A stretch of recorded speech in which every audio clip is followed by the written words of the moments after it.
नमस्कार, मैं डॉक्टर हेमा जाजू स्त्री रोग विशेषज्ञ हूँ और गत 32 ईयर्स से इस फील्ड में कार्यरत हूँ। मैं Medicare hospital and research centre Indore में एज ए कंसल्टेंट कार्य करती हूँ और मेरा खुद का अपना एक क्लिनिक है, मातृ केयर क्लिनिक, जिसमें मैं इवनिंग आवर्स में कार्य करती हूँ। मेरा सब्जेक्ट ऑफ इंटरेस्ट है high risk pregnancy, which is I am very fond of it. Then infertility, PCOS, menopause, and of course contraception. आज हम बात करेंगे कॉन्ट्रासेप्शन या गर्भ निरोधक और उसके क्या-क्या तरीके होते हैं। ये टॉपिक बहुत ही इम्पोर्टेंट है बट नेग्लेक्टेड भी है। अधिकतर हम लोग को इसके बारे में जानकारी नहीं होती है, तो आज हम इसी के बारे में डिटेल में जानने की कोशिश करते हैं। गर्भ निरोधक या कॉन्ट्रासेप्शन क्या होता है? जो प्रेगनेंसी को रोकने की मेथड्स होती हैं उन्हें हम कॉन्ट्रासेप्शन या कॉन्ट्रासेप्टिव मेथड्स कहते हैं। ये दो प्रकार की होती हैं, एक होता है अस्थाई और एक होता है स्थाई। अस्थाई मेथड जो होती हैं उसमें आप दो बच्चों में अंतराल रख सकते हैं, जैसे कंडोम है, आईयूसीडी है, आईयूसीडी मतलब कॉपर टी, और मल्टीलोड। देन ओरल पिल्स है, इम्प्लांट्स है, इंजेक्शंस है। स्थाई मेथड्स में वो मेथड आती हैं जो कि बच्चों के नंबर को सीमित करने में मदद करता है। इसमें परमानेंट मेथड में एक ट्यूबेक्टमी होती है जो महिलाओं में होती है और दूसरी होती है वेसेक्टमी जो कि पुरुषों में की जाती है। तो normally what we do when a patient comes to us कि मैडम हम कॉन्ट्रासेप्शन यूज करना चाहते हैं, तो ऑलमोस्ट आज की तारीख में 15 मेथड्स है कॉन्ट्रासेप्शन की। तो हम लोग है ना ऐसे बास्केट उन मेथड्स को उनके सामने रखते हैं and then we try to help them to choose कि ये आपके लिए आपकी जो परिस्थिति है उसके अनुसार ये सबसे अच्छा होगा। अच्छा, अब हम ये बात करें कि ये कॉन्ट्रासेप्शन काम कैसे करते हैं। तो ये 3-4 तरीके से काम करते हैं। एक है कि ये स्पर्म एंड अंडे, मतलब पुरुषों के स्पर्म और महिलाओं के अंडे, इनको मिलने नहीं देते हैं। इसमें कौन कौन से मेथड? कंडोम आएगा और परमानेंट मेथड जो मैंने बताया ट्यूबेक्टमी एंड वेसेक्टमी। दूसरा है कि ये जो बच्चेदानी के मुंह की जो सिक्रीशन रहती है उसको थिक कर देती है, तो स्पर्म्स घुस ही नहीं पाते हैं। तीसरा, अंडे ही नहीं बनने देते। और चौथा है कि जो बच्चेदानी की परत रहती है उसको ये थिन कर देती है, तो बच्चा ठहर ही नहीं पाता है। हम आज बात करेंगे जो इम्पोर्टेंट मेथड्स यूज में है, उसमें सबसे पहला है कंडोम। कंडोम दो तरह के होते हैं, female condom and male condom. Female condoms इतना यूज नहीं होते, बट जो मेल कंडोम्स है वो बहुत कॉमनली यूज होते हैं और इनका फेलियर रेट भी बहुत कम होता है। ये 98% इफेक्टिव होते हैं। इसका क्या मतलब है कि यदि 100 पुरुष एक साल तक कंडोम यूज करते हैं तो केवल 2 महिला प्रेग्नेंट होंगी, तो that is a very good effectiveness, right. अब कंडोम के दूसरे यूजेस क्या है? एक ये है कि इजी टू यूज है। दूसरा, जब चाहे आप यूज कर सकते हैं।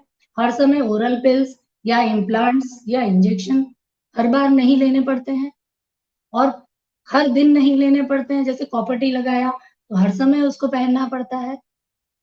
और सबसे इंपॉर्टेंट जो यूज है वो है एसटीडी या सेक्सुअली ट्रांसमिटेड डिजीजेस। इनको वो फैलने से बचाता है, जो कि महिला की रिप्रोडक्टिव लाइफ को भी खराब कर सकता है। देन हम बात करते हैं आईयूसीडी या इंट्रायूट्राइन डिवाइस, जिन्हें कॉमनली हम कॉपर टी या मल्टीलोड कहते हैं। आईयूसीडी दो प्रकार के होते हैं, एक होते हैं जिनमें कॉपर होता है, दूसरा होता है जिनमें कि हार्मोन प्रोजेस्टेरोन होता है। ये जो कॉपर बेस्ड रहते हैं वो 3 साल, 5 साल, 10 साल तक के लिए लगाए जा सकते हैं और जो हार्मोन वाला आईयूसीडी होता है उसको 5 साल के लिए लगाया जाता है।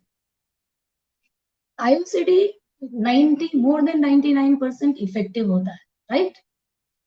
मोर देन 99% का मतलब है यदि 100 महिलाएं 1 वर्ष तक यूज कर रही हैं तो प्रेगनेंसी रेट लेस देन 1% होगा, राइट। अब इसके एडवांटेजेस क्या है, डिसएडवांटेजेस क्या है। एडवांटेज ये है कि ये माहवारी चक्र में कभी भी लगाया जा सकता है, इसको एक बार लगा लिया तो टेंशन नहीं, कभी भी निकाला जा सकता है इसको। ओके, जब आप सोचते हैं कि नहीं हम प्रेगनेंसी करना चाहते हैं तो यू कैन रिमूव। डिसएडवांटेज क्या है कि जो महिलाओं को एक बार बच्चेदानी में सूजन आ चुकी है उनको हम नहीं लगा सकते हैं। दूसरा, कभी कभी इसको लगाने के बाद बहुत रेयरली कुछ महिलाओं को बच्चेदानी में सूजन आ सकती है, कुछ महिलाओं को हैवी पीरियड्स भी हो सकते हैं। ओके, ब्लीडिंग बहुत ज्यादा दिन ज्यादा होता है, मगर 3 से 6 महीने में ये पूरी तरह से मोस्टली कंट्रोल हो जाता है। कभी कभी जो आईयूसीडी है वो एक्सपेल हो जाती है, मतलब अपने आप बाहर निकल जाती है, या कहते हैं कि पेट में चढ़ जाती है। मैंने 33 ईयर्स में एक भी मेरा केस ऐसा नहीं देखा जिसमें कि ये बच्चेदानी से निकल के पेट में चढ़ गई हो, राइट। तो this is a very good method, एक बार लगा लिया काम हो गया। अब इसके बाद हम बात करते हैं ओरल पिल्स। ओरल पिल्स क्या होती है, हार्मोनल पिल्स रहती है, इसमें ईस्ट्रोजन एंड प्रोजेस्टेरॉन और केवल प्रोजेस्टेरॉन ओनली पिल्स होती है। इसके बारे में बहुत बहुत भ्रांतियां हैं और मैं कहना चाहूंगी कि जो लो डोज ओरल पिल्स हैं they are very effective and very safe. अब इनको कैसे यूज करते हैं। ओरल पिल्स अधिकतर 21 डेज के पैकेट में आती है। जब पहली बार हम यूज करते हैं तो इसको 4th डे ऑफ मेंसेस या 5th डे ऑफ मेंसेस से शुरू करते हैं, माहवारी के 5वें या 4थे दिन से। 21 दिन लगातार एक ही समय इसको लेते हैं और 21 दिन बाद 7 डेज का पिल फ्री पीरियड देते हैं और उसके बाद फिर से स्टार्ट कर देते हैं 7 दिन के बाद। और इस 7 दिन में यूजुअली आपका महीना आ जाता है। यदि इस तरह से यूज किया जाए तो कहते हैं कि इसका इफेक्टिवनेस बहुत ज्यादा होता है। 0.1% प्रेगनेंसी के चांस होते हैं, केवल 0.1%। ओके, अब इसके बहुत माइनर साइड इफेक्ट्स होते हैं जो कि समय के साथ ठीक हो जाते हैं। इसमें आपको शुरू में नौशिया लग सकता है तो आप दूध से ले सकते हैं इस दवाई को। थोड़ा सा मूड स्विंग हो सकता है और ब्रेस्ट में आपको हेवीपन लग सकता है, ये सब समय के साथ ठीक हो जाते हैं। अब इसके एडवांटेजेस क्या हैं, डिसएडवांटेजेस क्या है। एडवांटेजेस इतने ज्यादा हैं इसके कि आप जानकर आश्चर्य करेंगे। यदि महिला को ज्यादा ब्लीडिंग हो रही है तो ब्लीडिंग कम होती है। यदि साइकिल्स आपकी इरेगुलर है तो रेगुलर हो जाती है। यदि आपके माहवारी में पेट बहुत दुखता है तो ठीक हो जाता है। बच्चेदानी की सूजन से बचाता है। और सबसे इंपॉर्टेंट है ओवेरियन मतलब अंडाशय का कैंसर, बच्चेदानी का कैंसर और कोलॉन मतलब आंतों का कैंसर से बचाता है। और भी बहुत सारे एडवांटेजेस है, मगर इतनी भ्रांतियां हैं कि ये कैंसर कर देगा, ये खराब चीज है, इससे शरीर खराब हो जाएगा। नहीं, लो डोज पिल से कुछ नहीं होता है। अब इसके डिसएडवांटेजेस क्या है। जो महिला 35 साल या उससे ऊपर की है और स्मोक करती है उसको हम ये नहीं दे सकते हैं। फिर कुछ महिलाएं जिनको थक्का जमने की टेंडेंसी रहती है या उनकी फैमिली में टेंडेंसी होती है उनको हम नहीं देते हैं। फिर किसी को हार्ट डिजीज है, किसी को एपिलेप्सी है, या फिर माइग्रेन है, या फिर गॉल ब्लैडर डिजीज है, इन लोगों को हम ये नहीं दे सकते हैं। But it is very very safe otherwise and can be taken at a stretch for 5 years. Now we come to implants and injections. Implants क्या होते हैं, ये एक छोटी प्लास्टिक रॉड रहती है जो कि हम स्किन के नीचे बहुत इजीली लगा देते हैं और 3 साल तक काम करती है। इसमें प्रोजेस्टेरॉन रहता है जो धीरे धीरे रिलीज होता है और आपको प्रेग्नेंट होने से बचाता है। मगर ये इंडिया में फ्रीली अवेलेबल नहीं है, तो इसके बारे में हम बहुत ज्यादा डिस्कस नहीं करेंगे। अब हम आते हैं इंजेक्शन पे। इंजेक्शन डिपो-प्रोवेरा का नाम आपने सुना होगा जो कि इंडिया में सबसे अधिक यूज में उस नाम से आता है और ये गवर्नमेंट द्वारा भी सप्लाई किया जाता है। ये एक प्रोजेस्टेरॉन इंजेक्शन होता है, एक बार देते हैं तो ये 12 to 13 वीक्स मतलब 3 महीने तक काम करता है। और इसको डिलीवरी के यदि ब्रेस्ट फीड मदर नहीं कर रही है तो इमीडिएटली दिया जा सकता है और ब्रेस्ट फीड कर रही है तो 6 वीक्स बाद भी शुरू कर सकते हैं। और हर 3 महीने में इसको रिपीट करना रहता है। And this is also very safe. और इफेक्टिवनेस मोर देन 99% इसकी इफेक्टिवनेस होती है। अब इसका जो साइड इफेक्ट होते हैं वो क्या होते हैं? उसमें वेट गेन हो सकता है, देन पीरियड की इरेगुलरिटी ये बहुत बड़ी समस्या है, और कभी कभी पीरियड आता ही नहीं है जिससे महिला बहुत परेशान हो जाती है, राइट। और कभी कभी आपका जो प्रेगनेंसी आपको होनी है उसमें भी थोड़ा सा डिले हो सकता है। अदरवाइज ये जो मैंने पांचों मेथड बताई हैं ये बहुत सेफ है और अस्थायी मेथड है।